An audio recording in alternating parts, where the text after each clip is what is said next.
Hello everybody, I am back again doing a little late night recording in the studio here, cooking it up as you know. Today I will be doing a systems design of something like Netflix or YouTube or Hent.ai, which is actually going to be the future name of my startup of Hentai for software engineers. So looking forward to doing that. I do have some decently significant differences again with my solution versus grokking the systems design solution, so we'll go into that in a little bit. Additionally, just to run this idea past you guys, thoughts on if I just start recording naked from now on? I'm thinking that might kind of push my videos towards the fitness community a little bit because obviously I'm built like a Greek god, mostly in my genital size. But final thing also before we actually go ahead and get into some functional requirements, would like to congratulate my friend Simeon, who reached out to me over LinkedIn to let me know that he recently got an Amazon offer, so congrats to you, Simeon. Glad I could help. Again, really amazing news for anyone watching the channel. If this in any way helps you, makes me ecstatic. So with all of this in mind, let's go ahead and get into some systems design. And like I said, we'll start out with functional requirements. And yeah, let's get into it. I don't like wasting time.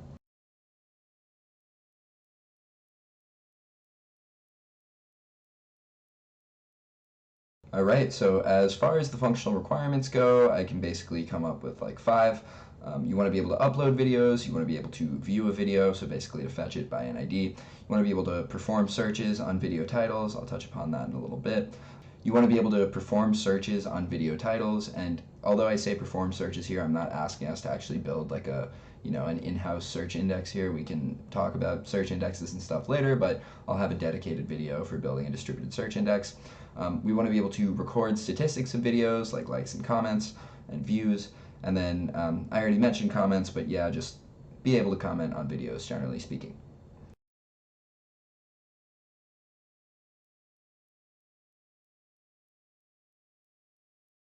Let's touch upon some capacity estimations. So again, as per usual, I tend to kind of steal the assumptions from grokking the systems design interview, and then I do my own calculations where they're applicable.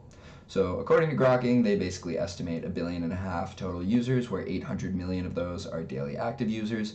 Each user that is daily active is going to probably be viewing around 5 videos a day. And additionally, more importantly, there's going to be a 1 to 200 upload to view ratio, which means that for every single upload, we have 200 views per that video. Or not necessarily for that video, but just 200 views of a video for each upload. That ultimately comes out to 46,000 views per second. Why? Because there are 800 million daily active users. We know that there are going to be 5 video views per user per day. And then once you ultimately divide those out per second, we get 46,000 views. Dividing that by 200 results in 230 uploads per second, because we know we have our 1 to 200 upload to video ratio. Additionally, if we're assuming that about 500 hours worth of video footage is being uploaded per minute, where each minute of video footage is about 50 megabytes, this is because we're going to be encoding each video in many formats, many resolutions, so it's not just super small. Then we can basically go ahead and do those calculations out and go ahead and say that 500 hours worth per minute with 50 megabytes per minute each is going to result in 1,500 gigabytes per minute and basically 2.2 petabytes of data per day. So obviously we have a ton. In terms of years, we're going to be storing exabytes of storage. So this is no joke. We have a lot going on there. We're obviously going to need some sort of partitioning scheme for things like our metadata, and we're going to need some sort of super scalable distributed file storage for the actual video files or chunks themselves.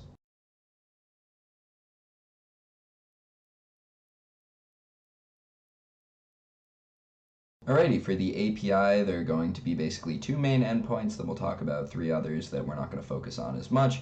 However, obviously, if we had a service like this, we would still need them. The main one is obviously going to be the upload endpoint, which can take in something like a user ID, a video name, and an original MP4 file. And what that's going to do is just take the file, upload it to our service through a variety of different design choices that we'll talk about subsequently, but at least in terms of the actual abstraction of just uploading, those are probably the 3 parameters you have to pass. Additionally, you should be able to fetch a given video by its video ID, and if we're loading the video in a certain way, perhaps we might even want a chunk ID if that video is split into chunks. the resolution of the chunk that we're trying to fetch, and also the encoding of it, because sometimes you want that to be relatively variable depending on the strength of your network connection. Then next we have the actual search functionality. Like I mentioned, there is going to be a search index that is kind of relevant here. And so basically a search just would go ahead and take in a video title, and it should output a list of video IDs or something like that. And finally, you should also be able to like and comment on videos, and liking should just take in a user ID and a video ID, and a comment should go ahead and take in a user ID, a video ID, and some text corresponding to that comment. After this, we can touch upon the tables so that we have a sense of how our data should actually be stored in our service.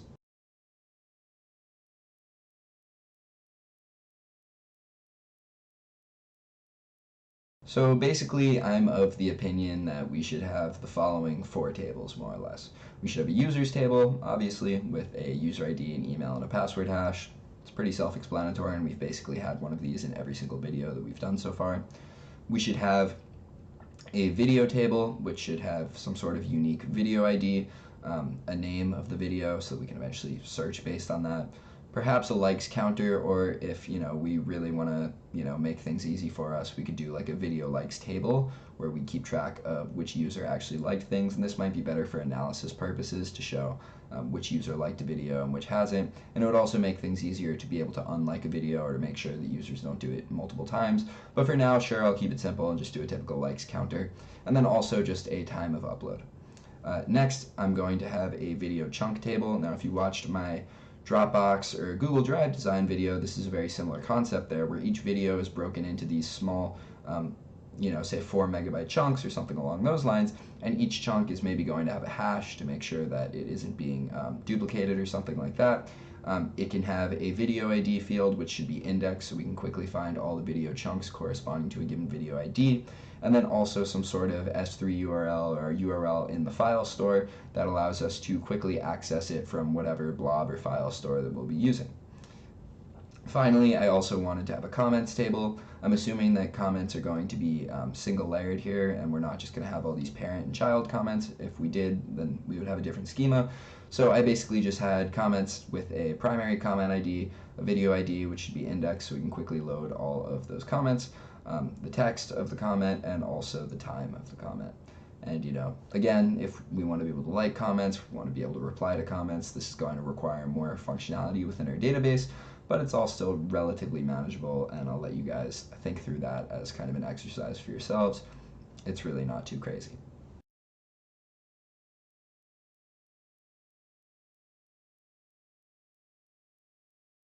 Alright, as per usual, I'm going to do, a 5-10 minute discussion of some of the choices that we make in the design itself before I actually whip out the entire design and go ahead and show that off.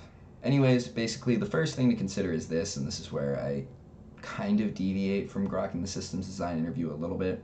Not necessarily in the sense that they disagree with me, but in the sense that they don't really talk about it as much. The first thing is that every single file that we're uploading, obviously we want to do the majority of our work on the right path, meaning that because there are going to be so many more video views than there are video uploads, the more work that we can do of pre-processing every single upload, obviously the less work that every single video view is going to have to do in order to basically, render a certain type of encoding of the video, maybe get its thumbnails or anything like that. So we have to do all these processing steps of every single video. And since we have all these processing steps, it would probably be easiest if we were to basically split that video file into chunks. So let's choose an arbitrary size, in the few megabyte range again, and we're going to basically do this so that we can parallelize all of that computation. Every single one of these chunks is going to have to be encoded in a bunch of different formats and resolutions, and as a result, it would be better that as opposed to having our client upload the entire MP4 file at once to the server, that it could in parallel upload all these small MP4 chunks to a bunch of different servers, and then they could perform the processing. However, it's probably not sufficient to have this just be a traditional REST endpoint, because that would insinuate that, after say a few seconds, the client would expect to hear back from the server saying, hey, we uploaded everything, you're good to go. Obviously, these processes take a while because some of these videos are super long. And in addition to that, when you're transferring a lot of data over the internet, like you would with an MP4 file, it's a slow process. So probably what we're best off actually doing here is using something like a message queue. Now you might say, okay, well, should I be using a log-based message queue or an in-memory message queue? And I personally would lean towards an in-memory message queue for at least this part of the process. The reasoning for that being, well, we don't really care about the order that the file chunks are uploaded. It just needs to be the case that they all eventually get uploaded. So it would be better to have something like a load balance in-memory message queue, which basically takes all of the chunks of the video and gradually passes them to a bunch of different consumer nodes, which then do all of the necessary encoding or possible thumbnail extraction or anything like that. Now, obviously, kind of the next step from here is, well, okay, fine, we have this original in-memory partitioned replicated queue, that could be RabbitMQ, it could be Amazon SQS, whatever. The point is, let's say now that all these consumers have received the chunks, they've done the processing that needs to be done, how do they go ahead and basically get back to the client and say, hey, we have done everything and now this video is entirely uploaded? Well, personally, I think that it would be bad if they basically all individually put like a row in a database saying, oh yeah, my step is done. And there are a couple of reasons for this. I think that the biggest one is that it's not atomic, right? So it's possible that some of the chunks might succeed in being processed and some of the chunks might fail in being processed. And now these chunks are held in our database as video chunks and the other ones are not, and now we have this incomplete picture of a YouTube video in our database. So what I personally think would be a cool way of doing this, or not necessarily a cool way, but a functional way, is you create basically another queue, and this time it would be log-based so that we make sure we have replayability and durability in the actual messages themselves. And every single one of those processing nodes that processes a chunk and encodes it or does something like that will then put an entry into a log-based queue, which can be partitioned by video ID. So you know that all the entries for a given video are going to be in the same queue, and then they can in turn be consumed by the same stateful consumer. And basically, so now we have all this data saying like chunk 1 processed, chunk 2 processed, chunk 3 processed, and it's all going through this one log-based queue to the same stateful consumer node, right? And that could be running software like Flink in order to keep track of that state. So now what's going to happen is that Flink consumer is going to keep track of this local state and say, okay, so for video ID, I don't know, 69, we know that, I got one entry in the queue basically saying there are going to be, 10 total chunks for this, and it can keep track of all the chunks that it's received. And so once it receives word or messages from that log-based queue of all 10 chunks, it can go ahead and upload all of the data to our metadata table, which is basically all the video chunks at once. I think personally it's important that this update is transactional, right? Because like I said, you don't want it to be the case that only part of the chunks are uploaded and the other part are not. So that's why personally I think that for basically all the tables in this scenario, SQL is actually a very acceptable solution. And if you're using SQL, it probably means that you're going to be doing something like single leader replication. And in terms of partitioning, because obviously we have a ton of video data, I think that it's very sufficient to partition the video chunks table by just the video ID itself. Just make sure that all the chunks for a given video are on the same machine. And then for the video table, which is just like a video ID and a name, perhaps you partition that by something like a user ID of the person who posted it, so that you could quickly, go to their wall and find all the videos that they've posted in the past. Anyways, my point is, by having this stateful consumer node, which is reading from this log-based queue, and then ultimately using a transaction to update our metadata, we can ensure that we're never going to have basically a partial view of one of the videos, and everything is going to be uploaded at once. In terms of the actual video chunk files themselves, those can obviously go into a flexible storage system like S3, which is very elastic and basically scales up to any level of demand that we could possibly need, which makes it very useful. I'm sure some of these websites do have custom storage solutions, but at the end of the day, they're all pretty similar implementations and all end up resembling some sort of file storage or block storage in one way or the other. That being said, while I think it makes sense to actually have the MP4 files in something like S3, For the actual thumbnail files, grokking the system's design makes a very good point, which is that it doesn't necessarily make sense to put them in something like S3, but rather some sort of NoSQL data store where you can get better data locality. They assume that each video has 5 thumbnails, and while I'm not necessarily sure that this is the case on YouTube, maybe it's more relevant on Netflix, if you're going to be basically storing a bunch of static images for a given video, it's really useful to have a table in something like, I don't know, Cassandra, or they use Bigtable, for example, because Bigtable has column-oriented storage. So then basically we could have this table in Bigtable, which keep in mind is the same as HBase if you've watched my HBase video. And what you would do is basically have a table called video thumbnails where the partition key is video ID, the sort key is thumbnail number, and then that way we can get this great data locality in storing 5 thumbnails together. So we're not just making like 5 super random accesses to disk in something like S3, but rather we get this super great data locality as a result of column-oriented storage in Bigtable or HBase. So that's kind of the logic that they use there, which truthfully I agree with.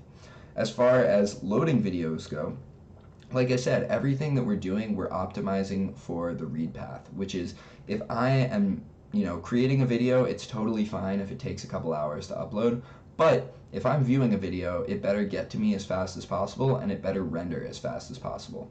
So the general gist of this is we know our videos are split into chunks. So once we have all these chunk IDs that we need to be able to load, what you would then go and do is load the first chunk, let it get a little bit of the way through, then load the second chunk, then load the third. And what this allows us to do is further parallelize our computation in the sense that we don't have to sequentially load an entire video file at once, but rather we can wait until one is loaded, then start, getting a little bit of the other. And the point is we can start watching a video before the entire thing is loaded. So that's very, very helpful. And in addition, of course, in reality, services like Netflix and YouTube are using tons of cache for the metadata and also tons of cache in the form of CDNs for their video files, which is kind of the bread and butter of how they really speed things up. They have massive cache networks and massive CDN networks to make sure that the data is as close to the end user as humanly possible. So with this all being said, let me go ahead and show off my diagram and try to basically wrap up what I just said so that it fits on just one whiteboard. Well, shit, this is easily the most complex diagram yet that I've drawn up on this channel. Let's get into it because this one's going to be fun.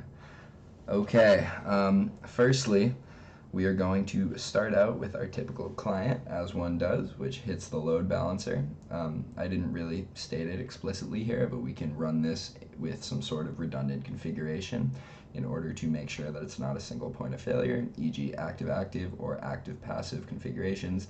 Active-actor is when you basically have 2 load balancers running, but then you run the risk that if one goes down, the other gets overloaded. Active-passives when the passive one basically knows the state of the active one, but just kind of sits there waiting for it to die. Either works, both have their advantages and disadvantages. Anyways, as far as actually uploading a video goes, you're going to reach the upload service, which is then basically going to take that file, or basically take all the chunks that it's received from the client and throw them all into RabbitMQ, which is a partitioned, replicated in-memory queue. No, it doesn't have to be RabbitMQ, but I think for the sake of just listing out technologies so that you guys get more familiar with them, this is kind of a nice thing to do to be able to list them like that. I think any in-memory queue here would work just fine, and just justify your choice. This one's just a popular one.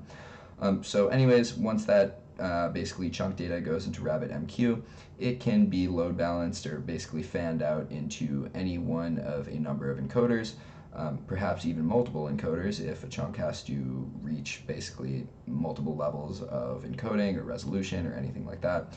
So it's going to hit the encoders. The encoders are going to do the work that they do, which I personally don't know much about, but they do stuff. Put that data into S3, and then from there, if they have any thumbnails, they can also go ahead and throw them into HBase. And then finally, what they're going to do is basically then take the result of the successful operation and put that in Kafka queues. Now keep in mind that these Kafka queues are log-based, and the reasoning for this is you don't want to lose the fact that, say, any chunk was processed successfully or not successfully. It's very important that we don't lose the data here, and ordering itself isn't overly important, so maybe we actually could use a queue here, but the bigger thing for me was I wanted to ensure that the queue was going to be partitioned basically by video ID. So, for each message, you can have the actual chunk data, but then also a field for the video ID. And that way, you're basically going ahead and making sure that everything is going in the proper Kafka queue, which means that it's going to be handled by the same Flink consumer. Now, what the Flink consumer is going to do is, like I mentioned earlier, it keeps track of basically all the chunks that it's seen for a given video ID. And then once all of those chunks are present, and we can determine this by just actually putting the number of chunks for a given video ID in each message. Maybe there are better ways than doing it than that, such as sending a dedicated message itself. But the point is, once Flink, or the Flink consumer says, okay, I've seen all the chunks that I need to see, it can go ahead and put that metadata into MySQL, thus declaring a new video and also adding the corresponding video chunks. This is very useful to do via a transaction, basically, because, like I said, we don't want it to be the case that any of those video chunk entries for the metadata are not in the MySQL table, or else it's going to seem like we don't even have a video, or perhaps a corrupted one where some of the chunks are missing. Once all of those entries are in the MySQL table, we can do a couple of things. Firstly, we're going to have a metadata cache so that when we actually go ahead and hit our download service to fetch a given video, we can quickly figure out what all the chunk IDs are that we need to get from S3. And then furthermore, we can stream the change data through another log-based queue like Kafka, which makes sure that it's durable and we don't lose any of it. And the reasoning for doing this is so that we can actually put it into a distributed search index, such as Elasticsearch, so that when we want to be able to search for videos by their name, we can go ahead and hit our Elasticsearch instance or cluster, and then go ahead and send those back to the client. Finally, the last piece of the puzzle is the fact that we will have a content delivery network attached to our S3 configuration in a manner such that all of our video content is going to be geographically located in a manner that is close to our client, and that way we can further reduce our latency. Yeah, I know it's a lot. Maybe there are better ways to do this, maybe more efficient ones, and I'd love to hear it from you guys. Just looking back at it, I guess I technically don't need to use Kafka between the encoders and Flink, but I think Flink wants a log-based queue anyway, basically, so that it can replay those messages if it needs to ever build back state from a checkpoint. And additionally, again, I just think it's important that we don't lose any of those messages, because if we do, then it's going to seem like a video was never fully uploaded, or that not all the chunks were uploaded, or not all the processing was done, when in reality it was. Again, another thing is that we have all these video thumbnails in HBase, which I guess I didn't really attach the CDN to HBase as well, but you can imagine some of those video thumbnails will be stored in the CDN. And again, the cool thing about HBase is it uses column-oriented storage. It's basically just the open source version of Bigtable, and it's built on top of HDFS, or the Hadoop file storage. And HBase will just basically allow us to have data locality with all the thumbnails for a given video, so that we're not jumping around a bunch of distributed systems in order to fetch, say, 5 different thumbnails, but can rather just go to one location on disk and get all of them, which is going to make our life a lot easier. So yeah, I mean, I think it's a decently reasonable diagram. I'd like to hear what you guys think, but I just wanted to go into some more detail about generally, kind of I guess how you might deal with the fact that these files are going to be uploaded in chunks, and how to keep track of all those chunks in a way that, enables the full functionality of stream processing. So yeah, anyways guys, I hope this video was enjoyable for all of you. Like I said, love hearing the great news that these videos are helping, and please subscribe before I get desperate and make some sort of cringy video. There are a lot I could be making, let's just say that, and they would not make me look good. And although I haven't had any friends discover this account, if and when that day comes, I don't want to have a day in the life of a Google software engineer on my account, because I will get roasted, and I will be fighting for my life in the group chat. With that being said, everyone, have a great night. I have to wake up at 6:30 in the morning to get a goddamn pump in, and so I will now go ahead and do that.